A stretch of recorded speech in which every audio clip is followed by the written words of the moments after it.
mesdames, messieurs, bienvenue à cette revue des presses. En voici les principaux titres après les évêques, cycle électoral 2014-2016, les préalables de Kengo, nouvelle administration électorale CENI, le bureau Malou Malou toujours remis en cause. Voilà tout pour les titres, mesdames, messieurs. Excellentes conditions d'écoute à vous tous. Merci. Mesdames, Messieurs, bonsoir. Le potentiel ouvre cette revue de presse et titre après les évêques, cycle électoral 2014-2016, les préalables de Kengo. La Commission électorale nationale indépendante CENI a encore du chemin à parcourir et devrait multiplier des réflexions pour arriver finalement à imposer son chemin, fait remarquer le quotidien. Après les évêques, conférence épiscopale nationale du Congo qui se sont montrés très critiques sur la feuille de route de la CENI, le président du Sénat, Léon Kengo-Adondo, vient à son tour de soulever des préalables pour permettre, selon lui, que les élections à tous les niveaux se déroulent dans un climat apaisé. Le Parlement a ouvert le samedi 15 mars 2014 sa session ordinaire de mars. Comme à l'accoutumée, pareille situation donne l'occasion aux deux chambres du Parlement de se prononcer sur des grandes questions d'intérêt national. Au Sénat, le président Léon Kengo-Adondo n'a pas raté l'occasion pour exprimer son point de vue sur un certain nombre de sujets. Aucun secteur n'a été donc laissé de côté, de la politique à l'économie en passant par les sociales. Le président du Sénat n'est pas allé par les dos de la cuillère. C'est en se penchant sur la feuille de route proposée par la CENI pour les cycles électoraux 2014-2016 que Léon Kengo-Adondo s'est montré davantage critique. Attaché à son chemin convenu d'un commun accord au terme des concertations nationales, le président du Sénat a tiré la sonnette d'alarme, appelant l'ensemble des forces vives de la nation à demeurer dans la logique tracée au cours de ce grand forum national. Selon lui, le forum national a tracé la voie à suivre, sans l'écarter, serrer, note Kengo, compliquer davantage la marche vers la cohésion nationale. La même information relayée par les guides, nouvelle administration électorale CENI, le bureau Malou Malou toujours remis en question.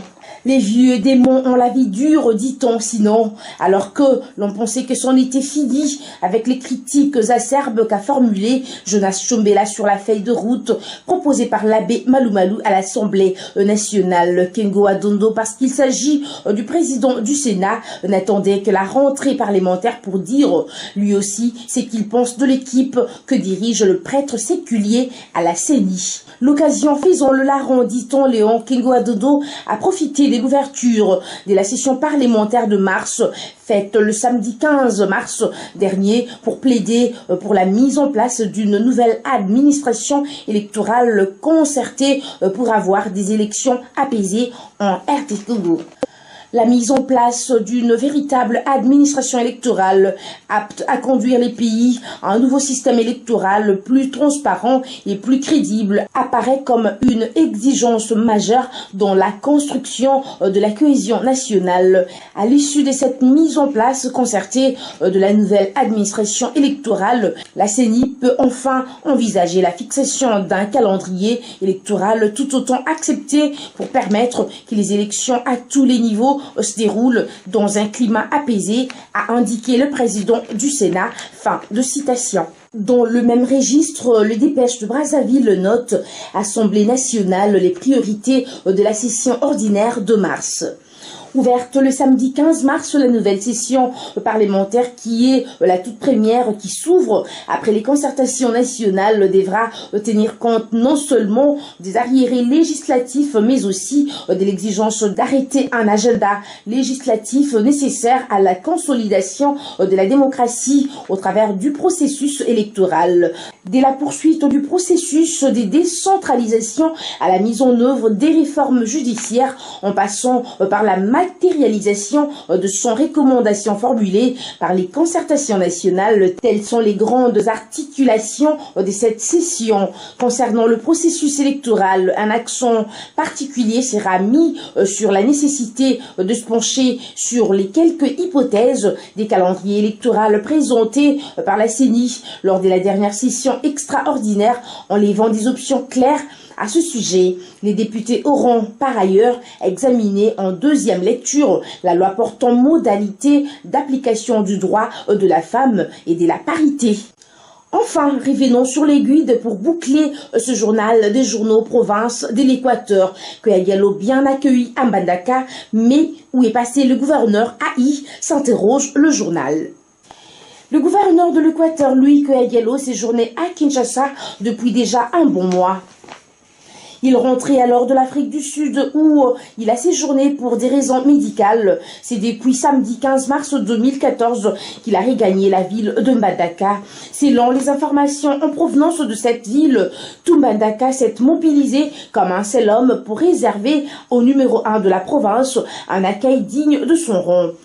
Le retour du chef de l'administration aux affaires est déterminant pour la suite du plan d'action gouvernemental quand, en ce que la population de cette partie de notre pays avait applaudi de deux mains l'avènement de Diallo à la tête de l'Équateur.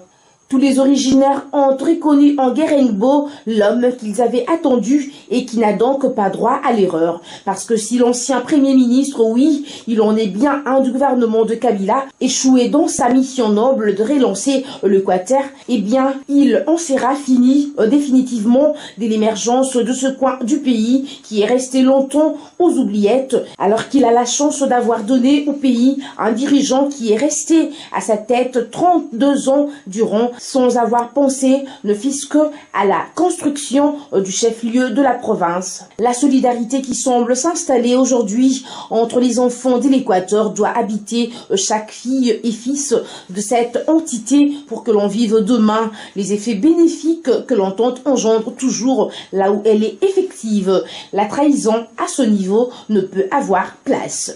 C'est ici les lieux de s'attarder sur ce qui peut être considéré aujourd'hui comme un couac.